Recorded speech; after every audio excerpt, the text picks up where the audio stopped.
You have lived in this room for 7 years. There are 2 chains. One is for the fan, and one is for the light. You reach, you pull. The fan begins to spin. This was not the outcome you wanted. You pull again. The fan spins fast. You are solving the wrong problem with increasing commitment. Was there ever any light at all?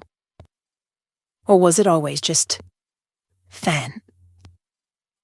You will try again tomorrow. You will be wrong again tomorrow.